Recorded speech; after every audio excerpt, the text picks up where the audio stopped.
I'm 19. I'm making more money than I've ever made. I'm in Bali, Indonesia. My health is better than it's ever been. I have great people around me, and I am taking a break from business. And in today's video, I'm going to talk about what it is I do, what I'm essentially doing and why I'm doing it, taking this pause, and a lot of mental limitations and a bit of a backstory to me. So by the end of this, you'll have a kind of an inside perspective on what I think is worth doing once you have some momentum with your business. So to go back a little bit, my name is Val, and I run a setting coaching company, which is a niche part of sales and also a recruitment and management agency. Recently, I pulled a lever or a switch in my business where I came up with a really good idea, and it essentially blew up the client acquisition for us. We were able to sign a bunch of clients, make a bunch of money, and we essentially doubled the business within a month. So I think the previous month was quite slow. We did about 32. Last month, we made about 63. And now we are on track to do well over $100, $100K this month. I say 100. And it's honestly even surreal to say out loud because I've been so desensitized to money recently. But what I'm going to be talking about right now is my current circumstances, my current situation. Like I said, I'm in Bali, Indonesia. I have a lot of great people around me. And there is something called seasons in entrepreneurship. There are periods where you work and there are periods where you play. The periods where you work, like you're locked in, you're doing 10, 12-hour days. Obviously, for some people, it's different. I'd consider myself more growth and creative than just trench work 12 hours a day. I've obviously endured that though. But there are periods, and it's essentially the way there are limiting beliefs, it is an ascending belief. There are periods where things go well, and there are periods where things don't go so well. And there are periods where you do work, and there are periods where you do play.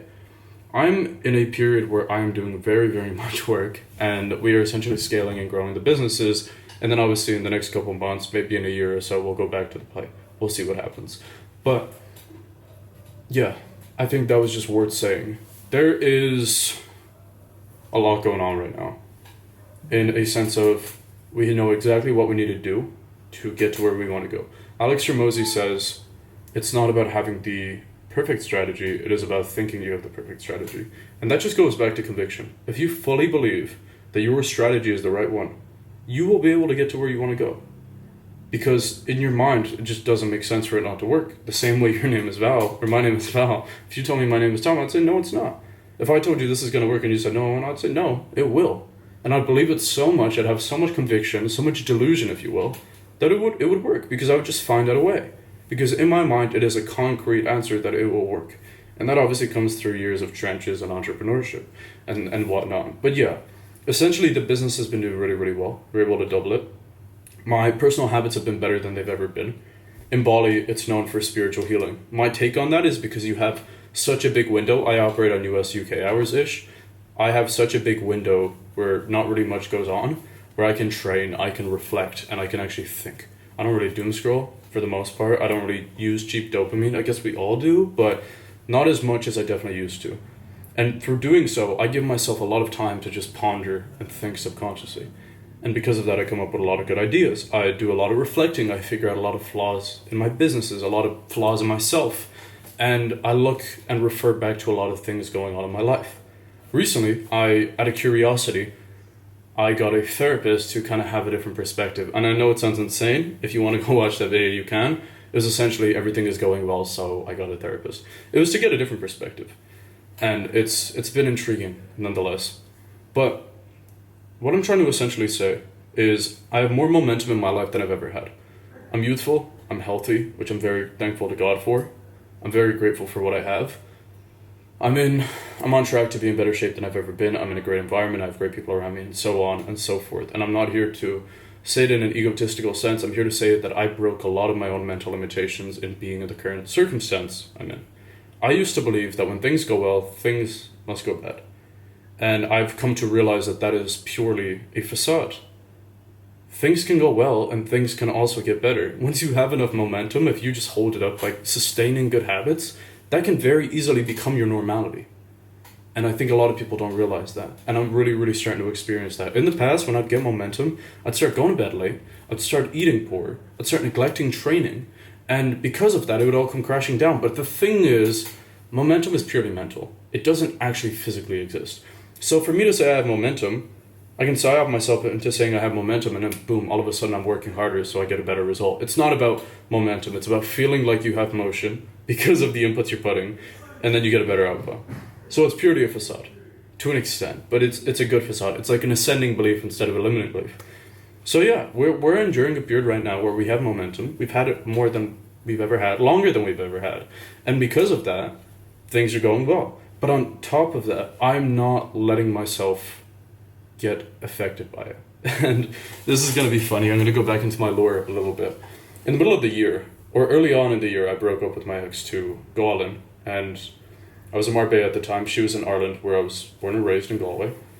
And I decided it would be best to part ways. And I hid from my own emotions for a period of time and my own feelings. And then I decided it was time to confront myself, and I went to Bulgaria for a month to self-isolate and grow. Develop my own personal habits, like closing the door behind me, shutting the bathroom. I know it sounds insane, but also to just really be in touch with my emotions and my feelings, because I was hiding and I was neglecting them. And I wanted to just fix my habits. And I went to Bulgaria for a month on my own. First 2 weeks were good. Second 2 weeks were honestly some of the worst 2 weeks I've ever had mentally. They were dreadful. I was so socially deprived. And it was dark. But I did the reflecting I needed to, and I developed the mannerisms and habits I needed to. And I understood, and I broke a lot of my own mental limitations. I took that month as a month to break the limitations I needed to get to 100 a month. And that's what we're going to do this month, which is insane. Yeah, so Bulgaria made me realize that when you do have momentum, you can upkeep it and you can actually grow it further. When things go good, things can go better. You are where you are because of your standards, which is a given, and because of your habits. So when things started to do good this time around, I made sure to prioritize my personal health. I made sure to actually introduce 75 hard. So right as business started to go well, guess what? I'm on day 11 or day 12 of 75 hard right now. Yeah, there's been late days. That's part of entrepreneurship. That's part of the sacrifice, unless you subconsciously normalize it like I have. But we're doing well. And I'm finally going to get to this point of taking a 3-day gap from business. And it is purely to let my mind ponder. There are a couple things I've had to do recently in regards to business that I've been neglecting a little bit because they don't feel like priority, even though I know I should do them. And I know that just taking the few days off, when I go back, I'm just going to be so ready to do it. I'm going to be so ready to do it. I'm going to feel so fresh. I'm going to have a different perspective to my business. I have so much conviction in my team. And I'm actually going to refer back to a story. I love telling stories to give examples, essentially. When I went to Ireland earlier on in the year, I went home for a week, or 10 days or so. And I was cooked. I had a power outage right before I went. I was coming from Spain, from Valencia at that time or so. I've been traveling all year. And I went from Valencia to Ireland, and there was a power outage the last day. So I couldn't do any of my 14 meetings or so. 30 to 45 minute meeting. 30 to 45 minute meetings. I think some an hour. It was like 10 hours, right? It was a lot. And I decided to reschedule them for when I was in Ireland. So over the first 2 days, I was cooked. The other couple of days, I was cooked. There was only 2 days where I could sit and chill with my family. That was pre-Bulgaria. And I was so agitated with myself. I said, I built a business, and I'm a slave in my own business. I can't do anything. I don't have freedom. I don't have time. And I got really annoyed. And I delegated a lot of the work. And through doing so, I over-delegated for a short period. And then I fixed that because I lost my sense of purpose by having too little to do. And now we're in a much better circumstance, and we also have, obviously, the second business. Long story short, the first time I went home, I reflected and I realized I don't have any time and I don't have any freedom. If I wanted to spend time with my family, I could barely do that. So I resystemized and recalibrated my business. And now, these 3 days off, I'm looking for an opportunity to just be able to ponder and look at business from another perspective. One of my mentors, he is a real estate investor and coach. He owns a lot of properties. Is worth multiple 7 figures, multiple properties to his name. What he does is once in a while he'll leave his business for a week and he just won't touch it or think about it. Obviously he'll pre-plan. And through doing so, he will actually think about it. He'll look at it from another perspective of the flaws and weaknesses when he comes back. And he notices what the business needs to work on from a fresh pair of eyes. Is it truly fresh? Not really. But the point still stands. It gives you different ideas. It makes you hungry again. It gives you a sense of creativity again. And you start looking at the weak links in your business. And since doing so, yes, today I woke up a little bit late. I woke up at 12:30, or I guess 11:40 or 11:45 or so. We had a viewing at 12:30 for a different apartment or villa. And I had already written out by the end of the day, like a couple things that I think are faulty in the business.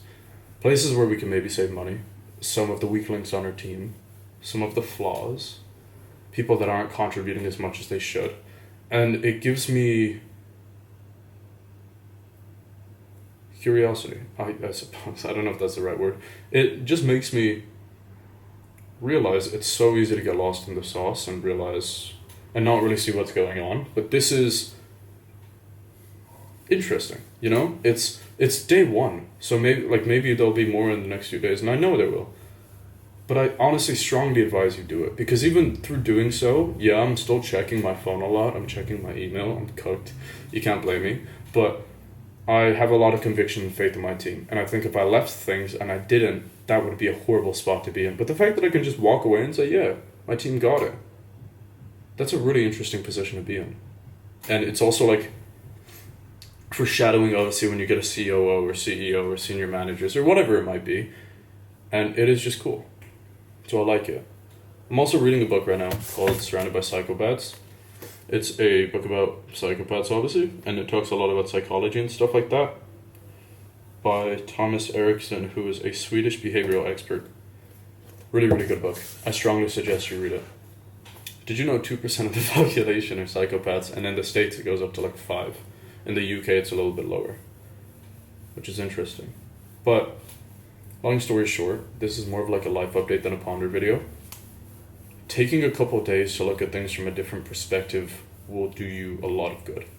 The most powerful thing you can do in this world is think and ponder and let yourself come up with ideas, because the truth is, we all come up with great ideas. If you look at Togi, if you guys know who that is, he comes up with good ideas, and obviously he executes and he does well.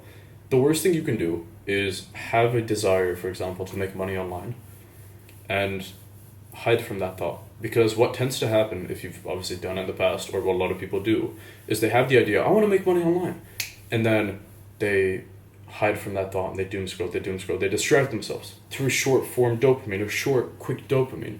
And through doing so, they never actually do anything. If you have thoughts, let them run their course. That is essentially what meditation is, letting your thoughts run their course. The process of overthinking is not letting your thoughts run their course. Because if you think about something enough, eventually you'll come to consequences, or you'll come to terms with the potential consequences or the situation, and it will be a lot easier for some things. Obviously, it's variable. Long story short, I'm taking a couple of days off to have a fresh pair of eyes and see if there's any things I need to work on. In the last month or so, I haven't really had any crash outs. This sounds like a therapy session now. I haven't really crashed out, which is like, I don't have horrible crash outs, but I get super stressed, and then obviously I project a little bit on people. It's not horrible. I've seen a lot worse, not to compare, but it's something I've not been doing as much. And now I'm in a position where whenever someone is projecting on me, I'm able to look at it from an emotionally intelligent standpoint and say, hey, like, look at the circumstance. And it's good. It's good. I think Bali is very powerful because you have so much time to think. And if you go back to my last video, 90% of where you are is because of your environment. I don't blame my situation on discipline. I don't blame it on insanely high standards. It's environment. It makes it easier to be locked in. It makes it easier to want to do well. And we are essentially coerced, manipulated, or psyoped by our surroundings. And through knowing so, it will be a lot easier to do what you want to do and be where you want to be. I've put myself in a state of Bali. I put myself in a state of Bulgaria to self-isolate and grow. I put myself in a state of Marbella when I needed to break mental limitations. Your mind knows what you need to do. You just need to let yourself think and see. Because you have good ideas and you can do what it is you want to do. It's not about having the perfect strategy, it's about believing you have the perfect strategy. And with that being said, I will leave you here. Hopefully you enjoyed the video. Peace.